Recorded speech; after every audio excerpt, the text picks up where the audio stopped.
Today on CityCast Chicago, while music and street festivals soak up most of the summertime Chi hype, neighborhood block parties are the real unsung heroes. Already, hundreds have taken place bringing barbecues, bounce houses, and Casper slides to communities across the city. So, what goes into putting on a good block party? And is it too late for you to throw one? It's Wednesday, July 19th. I'm Jacoby Cochran, and this is what Chicago's talking about.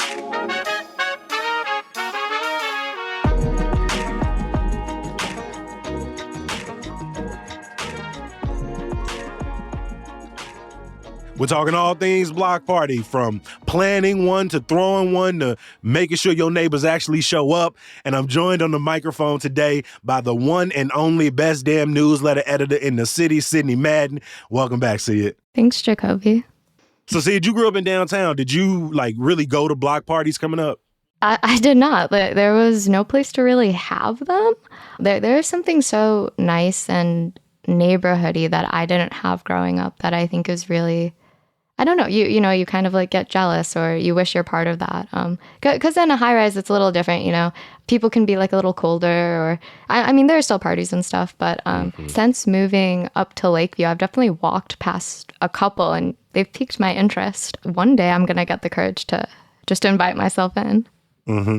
I grew up in Gresham, and my grandmother stayed in Calumet Heights. And even to this day, especially in Calumet Heights, there's this small little block party that you'll catch at some point in July if you happen to be in a neighborhood.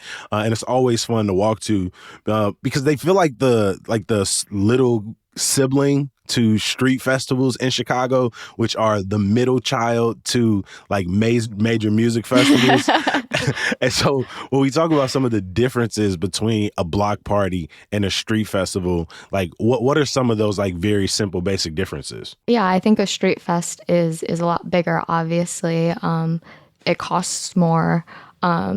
It's for a lot more people versus a block party. It's just for the block or friends and family of the neighbors. So I think that's the biggest difference. Yeah, and when you look into the permits on the city websites, a block party can only be one block, and it can't be on a bus route. So it has to be tucked into a neighborhood in some sense. Even earlier this year, I've gone over to the Inglewood Peace Campus off of 64th and Honoree for two different sort of parties. One was a street festival, which was 2 blocks. They had multiple vendors out there. People were playing basketball. People were in the garden. They had a stage with playing music. But then I also went over there another time. It was just one block. And it was then there's the bounce house, right? There are people over there like that. And according to CDOT, already there have been 750 permits issued for block parties that have happened this year, led by the 26th Ward on the west side, with Humboldt Park, Hermosa, Logan, with nearly 50. And so if you're moving through your neighborhood and you want to know what's the difference between a street festival and a block party, well, how many blocks is it on? Sid, you talked to two people who have actually thrown block parties in their neighborhood. Who'd you talk with? I talked to Joel Simon on the north side up here in Lakeview. He's lived here, I think he said 23 years, started throwing them, when he had kids a long time ago. Did it for about a decade. And then on the south side, I talked to Ashley Rayner, who's in Beverly, and she's throwing her second block party this year. And if those are familiar names to CityCast listeners, that's because both Joel and Ashley gave you neighborhood tours. I got to sit down with Ashley, her and her small child, in the park nearby her house in Beverly. And it was really cool because both of them are different. Joel had been in the neighborhood for a few decades, and Ashley grew up in the neighborhood, moved away, and then had just moved back with her family. But I don't remember her talking about putting on a block party, so she might have done it since we've talked. Can you tell me a little bit of how they first started doing this? Yeah, so Ashley moved to Beverly during the pandemic. And obviously there weren't a lot of block parties during the pandemic. It was something she grew up with. Her parents, it was on their block. So she was just really moved to connect with her neighbors. Talk about those differences in numbers. I mean, in 2020, obviously, there were only 40 permits for block parties, whereas now we're, in the 700 range again. Is that bounce back. We're not at like the pre-pandemic levels, which was around like 900. But what about Joe? How did he start throwing them in his neighborhood? I think it started off kind of casually. Then they decided, let's make this official. Mm-hmm. Let's hear from Joe. Somewhere at the beginning, maybe in the first 3 or 4 years during the summer, we found I'd get home from work, I'd come off the bus, I'd get on the block and ask myself, okay, whose porch are we going to be sitting on, right? So the people would sort of cluster up around the way, and you hang out, you chit-chat, a bottle of wine comes out, and somewhere along the line, somebody said, hey, we should formalize this. Let's do a block party. And some of the who were at the time 20, 30-year residents on the block had never done one before. So we said, hey, let's just make it happen. I love that between both of them, there's this desire to connect with their neighbors, to like learn who the people in the neighborhood is. I remember we had one when I was living on like 92nd and Laughlin. There was one right on our block, and I think our house was responsible for like bringing all of the pop, bringing all of the little hugs. Right, there's people out there on the grill. You just had people sort of bringing tables together, and so there is like that little difference between just like a party on the block and an actual block party, right? And so when Joe said that him and his neighbors just made it happen, can you talk a little bit? What does that planning process actually look like? So for Joel and his neighbors, they had to apply for a permit with their alderperson, and that permit blocked off the street to traffic and parking. I think you have to wait 3 days to 3 business days to get a permit. But after that, Joel kind of said, it's not rocket science. You pick a date, you get people to bring different foods, potluck style, and he really said the hardest part is getting people to move their cars. And he said that his neighbors and even the alderperson actually helped them to get supplies and help them set things up. Let's hear from Joel again. Everything else is really do it yourself. You put a couple of garbage cans at the top of the street. You give everybody warning of when it's going to be so they can move their cars. You get a few hardy souls out there early in the morning with some brooms to clean things up. In the first year, we tried to assign people things. You bring drinks, you bring dessert, you bring hot dogs and what have you. And we found that everybody said, yeah, I'll do it. And then nobody did what they said they were going to do. And then it all worked out just fine anyway.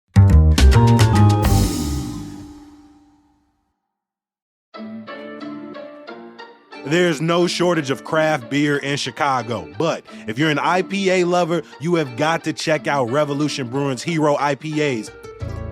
Yes, that's IPAs with an S, I'm talking plural.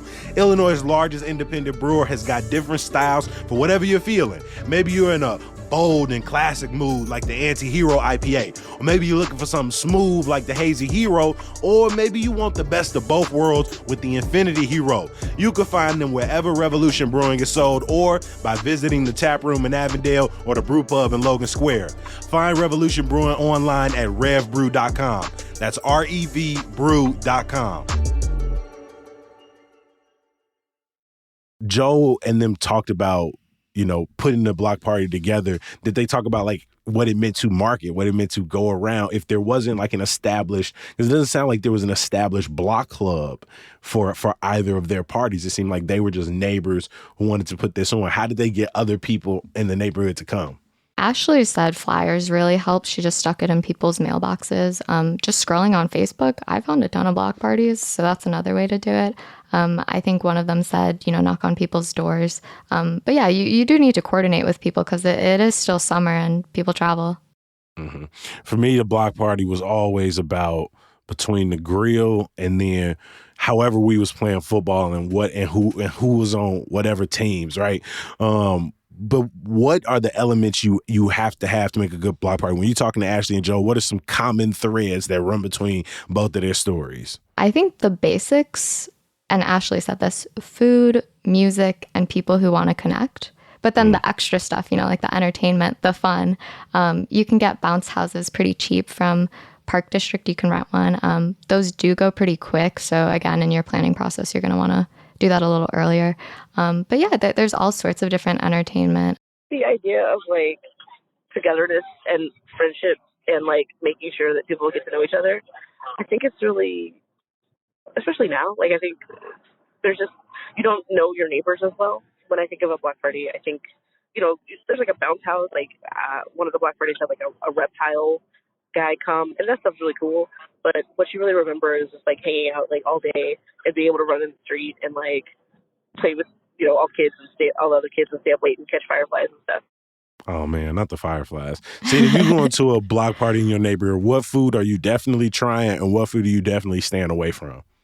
Oh, that's a good question. I'll try any. Honestly, I have a really big sweet tooth, so I'll pound like any dessert. I'm pretty open-minded in that way. I don't know, like I'm not gonna have, no offense to the vegans, I'm not gonna do like buffalo cauliflower or whatever, like that just doesn't sound good to me. Maybe I should give it a try, but it won't be the first thing on my plate. What about you? I feel that. Honestly, it's probably gonna be potato salad. I'm definitely not trying at nobody's party. It's just not happening. Between the heat and the way people make it, I'm just not going. Honestly though, I get anybody ribs a try though. I'll see how you did on the ribs. Like I would smash that. I'm a judge. I'm a judge. I'm gonna stand close enough to the grill where it's like, if I can give you a nod, you see it. But if I like just kind of turn, then you also know. Know. Maybe you got to work the grill. Honestly, I feel comfortable with that, right? I'm at that age now. All it is between the bounce house, between the attractions. When we was a kid, we had this magician come through named Mystifer, right? All of this got to... Mystifer? Mystifer. I hope my homies is listening to this who remember this man, because he's a wild boy. But somebody has to pay for this. How much effort and money goes into making this, according to them? I think it really depends. So Ashley said, like at the very, very high end, it could cost like up to $1,000, but probably more likely a couple hundred. And in Joel's neighborhood anyway, they would, pass a hat and everyone would kind of chip in because, it's for the community. It's for the block. With inflation, I imagine some block parties probably cost way more and people go sort of all out. But what are some of those other things that, that money is going to in a block party essentially? Yeah, you don't have to spend a lot to have fun. I think we know that. We did the budget week. But for kids, you can just pick up chalk, do bubbles. I think Joel also mentioned there was like a bike decorating contest that was cute. Okay. And yeah, just lots of fun, affordable things you could do as well. Mm-hmm. You get some frisbees, some footballs, a couple basketballs, right? And again, in a lot of these neighborhoods, especially in like Calumet Heights, so many people have card tables. So you see people out playing spades, people playing dominoes, Uno, right? So there are a lot of like low budget ways for people to do the block party. Yeah, the other thing that I remember that Joel said was at the end of the night, I asked him, you have to clean up. How do you get everyone to settle down? And he said for the kids, throw up a sheet, get a projector and put on a movie. It just settles everyone down. The adults can clean up. And I thought it was such a good pro tip, very affordable too. And the kids get really hyped, like what movie is it going to be? And it's kind of like a big finale for them. Mm-hmm. Oh, I'm glad you mentioned both of those things, but especially like waste management. The city site also has some guidelines for how to manage cleanup in your neighborhood and get help for that. So definitely check that out as well. I bet planning with that, especially if you're trying to get people's money, if you're going to need a bunch of people to Venmo or Cash App you probably need to start that a little bit early, even though you can get the permit 3 days out. Yeah.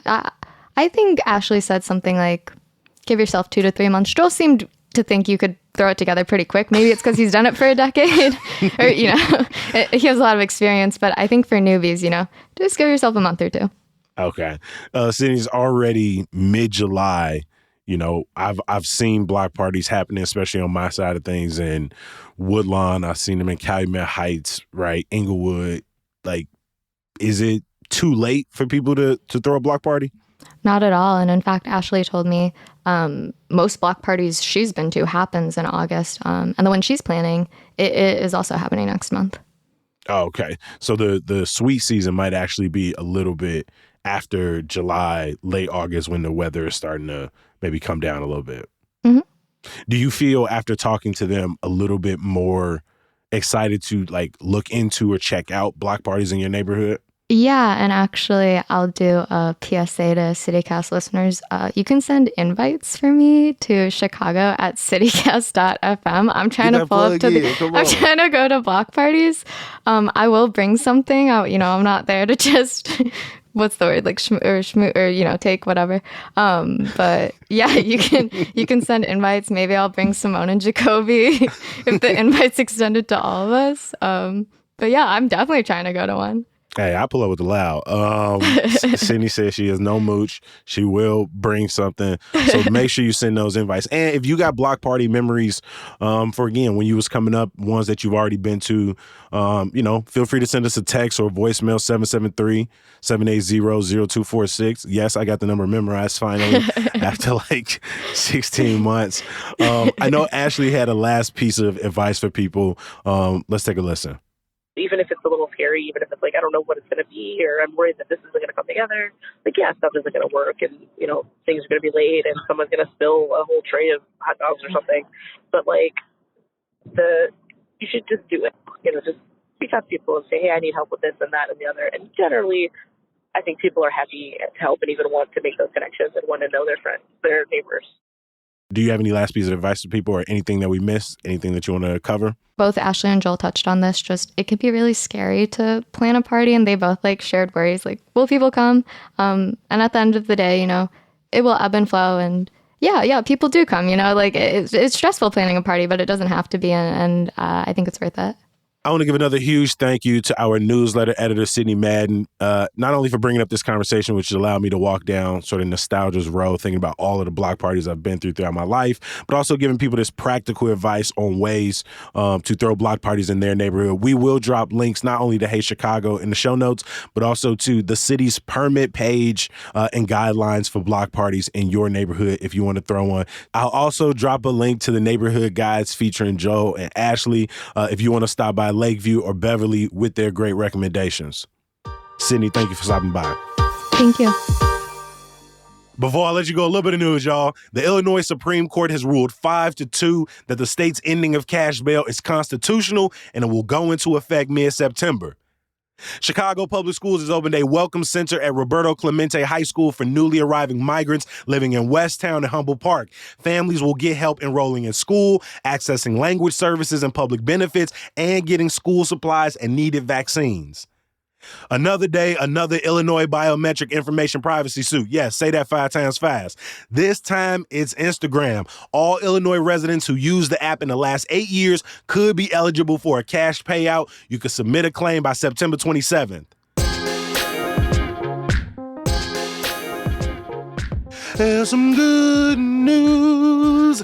If the weather allows, there are plenty of chances to experience free dance concerts and parks across Chicago this week, including today at Eckerd Park in Westtown and Friday at Rutherford Sayre Park in Montclair. For a full schedule, you can check the show notes. As always, we appreciate you for listening. Make sure you're following along with Sydney Madden's hard work every single day by subscribing to our daily newsletter, Hey Chicago, at chicago.citycast.fm. While you're there, you might notice how cool our new website look. Go ahead and let us know what you think at 773-780-0246. I'm going to talk to y'all bright and early tomorrow when we're looking back on the 20-year legacy of the Silver Room Block Party. I'll talk to you then. Peace. How is it over there in Hey Chicago land? That's a good question. That was a funny question because I was like, there's an honest answer and then there's like a more diplomatic answer, and I need to decide which one to go with. The truth is, it's a warm-up question that usually gets cut out.